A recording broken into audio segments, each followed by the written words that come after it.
maamulka degmada Buurdhuubo ayaa maanta dhagax dhigay xafiis cusub oo uu yeelanayo maamulka Buurdhuubo iyadoona laga dhagax dhigay gudaha saldhigga degmada. Goobta dhagax dhigga waxa goobjoog ka ahaa maamulka degmada iyo saraakiisha ciidanka xoogga dalka ee degmada Buurdhuubo. Ugu horeyn waxa warbaahinta la hadlay gudoomiye ku-xigeenka degmada Cabdiraxmaan Cabdullaahi Sambuur. Waxa uu sheegay in dhagax dhigga xarunta cusub ee maamulka degmada yeelanayo ay iska kaashadeen maamulka degmada iyo bulshada rayidka qaybahooda kala duwan. Rabbil Caalamiin, salaatu wassalaam ala rasuulillah.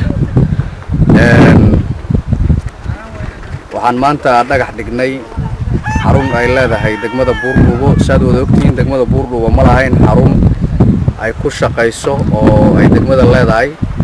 waa markii ugu horeyso oo xarun degmo Buurdhuubo laga dhagax dhigo.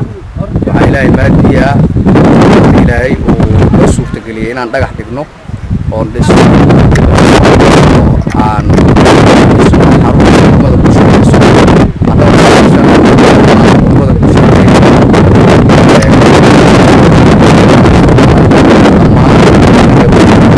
halkan maanta waxaan dhignay degmada Buurdhuubo qolal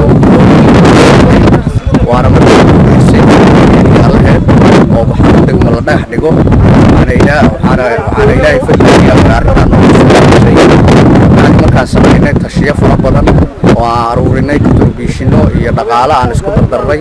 waxaa maanta noo suurtagalay inaan si degdeg ah aan u soo gudbiyo.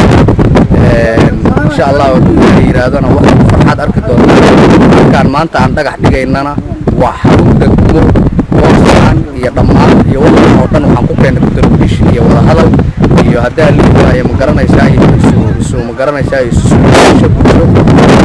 doonaa habiska wax u qabsanaysa aan ku dhisi doonaa. dhanka kale waxaa isaguna ka hadlay goobtaas gudoomiyaha degmada Cali Shariif Cabdullaahi isagoo sheegay in hawsha dhismaha xarunta ay si anbaqaadi doonaan dhagax dhiguna uu xigi doono dhismaheeda.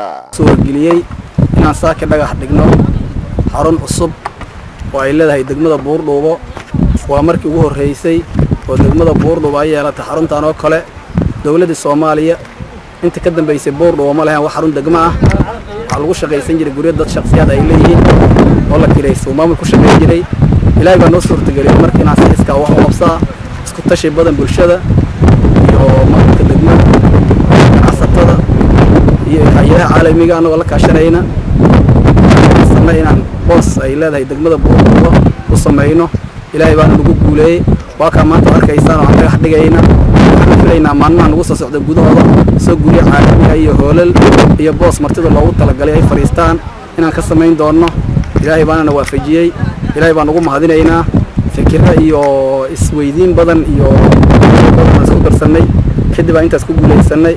ilaahay baan ugu mahadinaynaa. alxamdulillahi rabbil caalamiin. assalaamu calaykum waraxmatullaahi wabarakaatuh.